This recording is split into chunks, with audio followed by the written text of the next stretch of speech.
Sir जी display नहीं आई। तो भाई जब लास्ट टाइम i5 3060 की बिल्ड करी थी, i9 3090 की बिल्ड करी थी, लोग कह रहे थे भैया आपने रिव्यू करा है, बिल्ड तो है नहीं है। मैंने कहा देखो यार, बिल्ड एक वीडियो में दिखाएंगे तो बहुत लंबा चौड़ा मैटर हो जाएगा, क्या बिल्ड की अलग से वीडियो बनाए? तुमने पता भाई सब बनाओ। तो आज हमने यहाँ पे सारा मसाला इकट्ठा कर लिया है, और ये वीडियो में ये मत सोचना कि बस यही सामान है तो पीसी बिल्ड होगा। मैं आपको आइडिया दे दूंगा कि कैसे आपको क्या क्या चूज करना है, कैसे चीज मतलब लगाई जाएगी, बनेगी।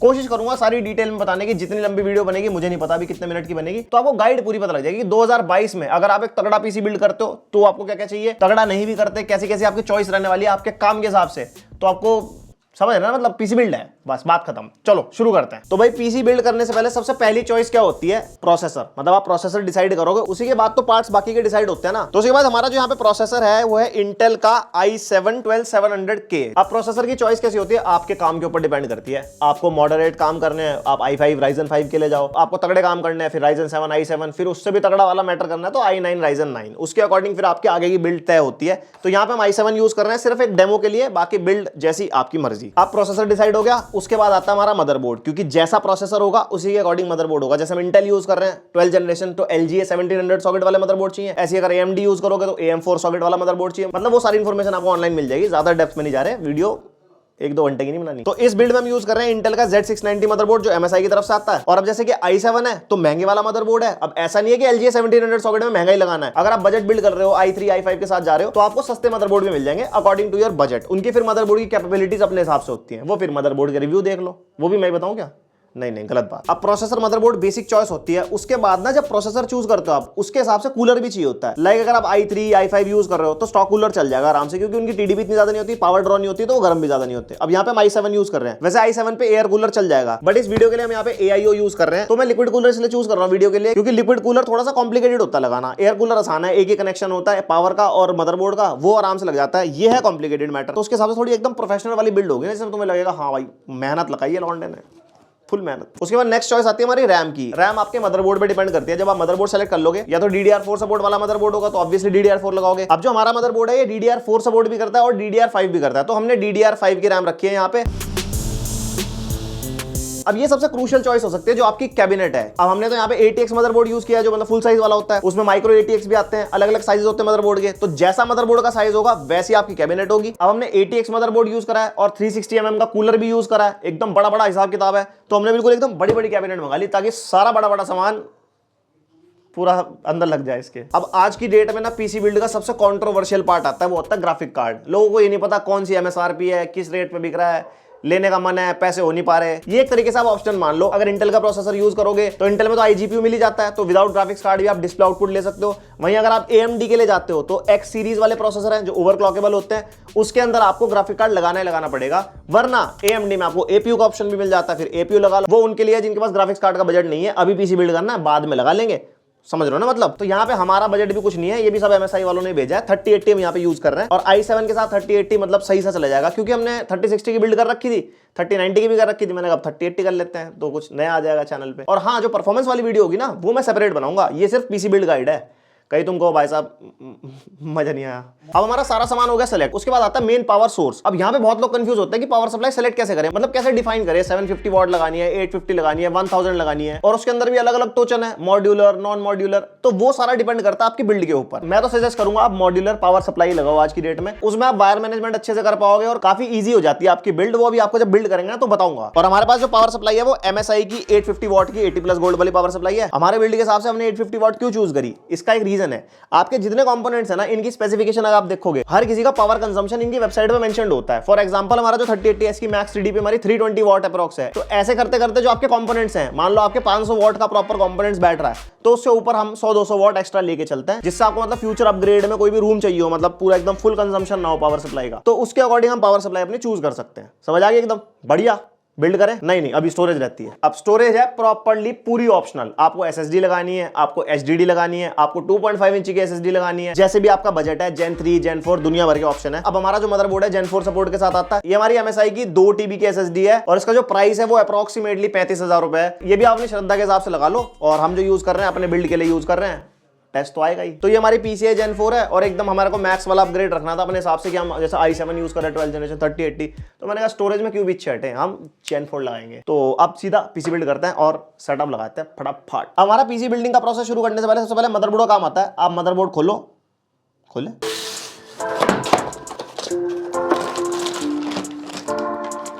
तो यहाँ पे सबसे पहले हमने मदरबोर्ड खोल लिया और मदरबोर्ड के नीचे हमने पन्नी क्यों लगाई है और ये बॉक्स इसलिए क्यों रखा है, क्योंकि कोई भी स्टैटिक एनर्जी करंट वरेंट वाला सिस्टम तुम्हें पता होगा, थोड़ी बहुत फिजिक्स पड़ी होगी, तो वो जो छोटा मोटा करंट जो होता है ना वो हमारी बॉडी में नहीं होना चाहिए। कुछ भी ऐसा है, कुछ ऐसे नंगे पैर नहीं काम करना है यहाँ पे, और कोई भी मेटालिक सरफेस नहीं होना चाहिए, प्लास्टिक या लकड़ी, मतलब ऐसा सरफेस हो जिससे आपको मतलब कोई डैमेज ना हो मदरबोर्ड को। और इस पीसी बिल्ड में हमारा खास दोस्त हेल्प कर रहा है थोड़ी सी, हमारा बाली स्टेक। जरा थोड़ा सा इंट्रो करवा दे, कैमरा दो जरा इधर। तो ये हमारा बाली भाई है, इसका चैनल काफी लोगों को पता होगा, गेमिंग चैनल, हमारे साथ गेम में खेलता है वॉरजोन। और ये लो भाई, ये अंडरटेकर की औलाद खड़ी है, ये हमारा सीक्रेट कैमरामैन है जो ऐसे ही रहता है, मुझे डर लगता है इससे, सर वीडियो बनाओगे।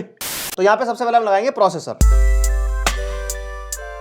तो यहाँ पे इस चीज का ध्यान रखना, हमारा जो ये कोने में एरो बना हुआ है ना, और नीचे जो हमारा जहाँ पे प्रोसेसर लगेगा, जो हमारा कट इस तरफ होता है, तो हमारा प्रोसेसर कुछ इस तरीके से लगेगा, टेढ़ा मेढ़ा मत लगा देना। तो यहाँ पे प्रोसेसर लगाने के बाद दबाना वाना कुछ नहीं है, सीधा आप इसको आगे करो और उसके बाद आपको बस अपना प्रोसेसर ऐसे लगा देना है और ये आपकी निकल जाएगी अपने आप बाहर। उसके बाद बारी आती है हमारी रैम की। तो यहाँ पे रैम के हमारे को 4 स्लॉट मिलेंगे, पर लगानी किस में है, यहाँ पे आप देख सकते हो, यहाँ पे A1 A2 B1 B2 दिया है, यानी कि A1 A2 B1 B2, और फर्स्ट जो है हमारी वो A2 और B2 में लगती है। जब भी डुअल चैनल रैम की बात आती है ना, तो A2 और B2 में लगानी है, और अगर सिंगल स्टिक लगा रहे हो तो A2 से शुरुआत करना, मतलब एक स्टिक A2, ये फिर B2, फिर A1 और B1, समझ गए ना मतलब।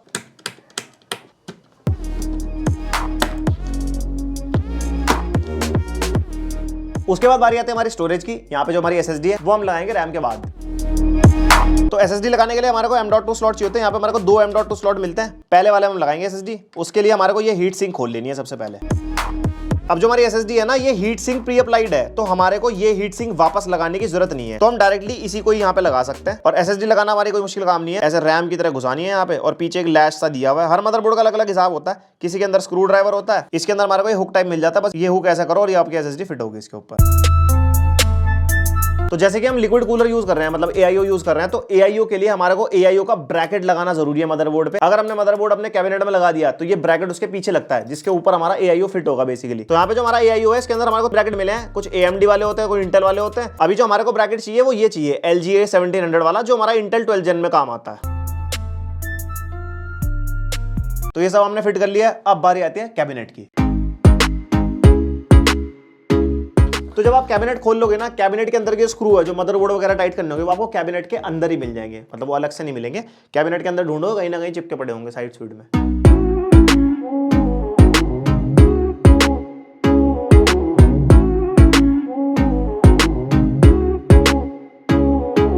तो हमारे जो कैबिनेट है ना, इसके अंदर 360 mm का जो AIO है वो आगे सेट होता है, इसलिए हमने ऊपर तो लगाया नहीं, हमने आगे इसके लियानली वाले ओरिजिनल फैन निकाल दिए और AIO अपना आगे सेट कर दिया। ये केस टू केस वेरी करता है। तो अब यहाँ पे थर्मल कंपाउंड लगाएंगे प्रोसेसर के ऊपर। आर्कटिक MX4 हम यहाँ पे यूज कर रहे हैं, और ज्यादा नहीं लगाना, बिल्कुल थोड़ा सा लगाना है। तो इसमें अलग अलग पैटर्न होते हैं, मैं यूजुअली X प्रेफर करता हूँ। और हाँ, एक और चीज, यहाँ पे हमारी 2 CPU कनेक्शन की तारें लगती हैं। अभी अगर हम इसके ऊपर AIO लगा देंगे ना, तो यहाँ पे तारें लगाने में दिक्कत होगी, क्योंकि हमारा हाथ इस जगह एक्सेसिबल नहीं हो पाएगा। तो पहले जो पावर सप्लाई वाली ये 2 तारें हैं ना, हम ये लगा लेते हैं। अब मॉड्यूलर का यही फायदा होता है, क्योंकि हमारे को डिटैचेबल वायर्स मिलती हैं। अगर मॉड्यूलर पावर सप्लाई नहीं होगी तो आपको पावर सप्लाई पहले ही घुसानी पड़ेगी अपने कैबिनेट में।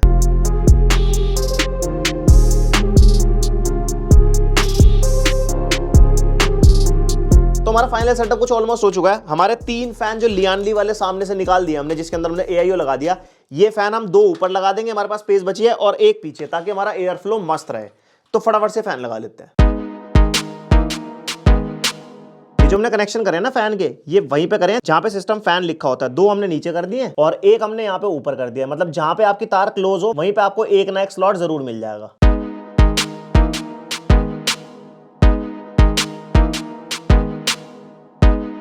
तो भाई हमने यहाँ पे सारे वायर वाले कनेक्शन कर दिए, जो हमने वीडियो में बस आपको बी रोल में ही दिखाए। अब वायर के कनेक्शन क्या होते हैं, जो फ्रंट की हमारी ये वाली USB और पावर इनपुट वगैरह है ना, इनके कनेक्शन करने के लिए आपको एक तो यूजर मैनुअल चाहिए होगी आपकी कैबिनेट की, जिसके अंदर सारे पोर्ट्स दिए होंगे कि किसका क्या क्या काम है, और एक हमारे को मदरबोर्ड की मैनुअल चाहिए होगी कि कौन सा प्लस है कौन सा माइनस है हमारे मदरबोर्ड के स्लॉट में। तो ये जो वायर के कनेक्शन है, ये शॉर्टिंग को अवॉइड करने के लिए, ताकि आप प्लस माइनस गलत ना लगा दो। और मेनली कनेक्शन थोड़े से कॉम्प्लिकेटेड होते हैं, वो होते हैं AIO के जो हमारी वायर्स हैं, वो सारी आपको AIO के यूजर मैनुअल में मिल जाएगी, या फिर यूट्यूब पे ट्यूटोरियल देख सकते हो, जो भी AIO आप परचेज करने वाले हो। ज्यादा इजी तो नहीं होता, बट हाँ ये है कि सॉल्यूशन निकल जाता है, थोड़ा सा टाइम तो लगता ही है। हमने सारे कनेक्शन कर लिए, फैन वैन सब कुछ लगा लिया, मदरबोर्ड वगैरह। अब फाइनल पड़ा हुआ था हमारा PSU, जो हमारी पावर सप्लाई है, उसके कनेक्शन मदरबोर्ड से करेंगे और जो भी साटा वाटा कनेक्शन होंगे वो करते हैं। अभी हम ना पावर सप्लाई कैबिनेट के अंदर ही लगा रहे हैं, बाहर ही बाहर कनेक्शन कर रहे हैं इसके अंदर, क्योंकि हमारे को चेक करना है कि अभी हमने जो सेटअप किया है वो मतलब एक बार तो वर्किंग है, कभी कभी ऐसा होता है चलता ही नहीं है। बाकी अगर कोई दिक्कत परेशानी हो तो हम चेकआउट कर सकते हैं कि अगर पावर सप्लाई घुस जाएगी, पूरी तारें मैनेज कर देंगे। तो इस प्रोसेस को पोस्ट कहते हैं, पावर ऑन सेल्फ टेस्ट, तो वो कर रहे हैं अभी हम यहाँ पे। भाई पोस्ट से पहले हमने सोचा ग्राफिक कार्ड भी लगा ही लेते हैं, जब टेस्टिंग हो ही रही है तो पूरे एक ग्राफिक कार्ड लगाने में क्या दिक्कत है। ग्राफिक कार्ड लगाना बहुत ईजी है, रैम की तरह, बस खट से आवाज आएगी, यहाँ पे हमारा ग्राफिक कार्ड लग गया। और उसके बाद बस यहाँ पे हमारे कोई साइड के जो स्क्रू हैं वो कस देने हैं। तो गाइज हमने कनेक्शन कर दिया पूरा, सब कुछ हो चुका है यहाँ पे। अब हमारे को सिर्फ पावर बटन दबाना, और ये पता नहीं ऑन होगा नहीं होगा। हाँ चल गया, सर्ची डिस्प्ले नहीं आई, वो आ गई आ गई आ गई आ गई। आप मानते हो मेरा रिकॉर्ड की नहीं? एक सेकंड रुक, मेरा रिकॉर्ड है, आज तक जितने पीसी बनाए 1 क्लिक स्टार्ट, फिर बंद हो गया वो तो होगा। वाओ चल गया भाई। तो आप यहाँ प्रॉपर्ली देख सकते हो हमारा ग्राफिक कार्ड प्रॉपर्ली वर्क कर रहा है, हमारी रैम चल रही है, हमारी जो AIO की स्क्रीन है वो चल रही है, और हमारे जो लियान ली के फैंस हैं वो भी चल रहे हैं, और हमारी बायोस की स्क्रीन आ चुकी है सामने। और अब हम इसके अंदर विंडोज इंस्टॉल करेंगे, बायोस खुल जाएगा ऑटोमेटिकली, वो आपका PD डिटेक्ट कर लेता है। पेन ड्राइव जो विंडोज की बूटेबल पेन ड्राइव बनाने के लिए बहुत ईजी है, विंडोज की वेबसाइट पे जाओ, विंडोज 11 डाउनलोड लिखो और वहां पे पेन ड्राइव बनाने का ही सॉफ्टवेयर मिल जाएगा, बिल्कुल easy, next next and done. तो हमने वैसे ही बना लिया विंडोज 11 की, अब इसमें हम विंडोज इंस्टॉल करते हैं।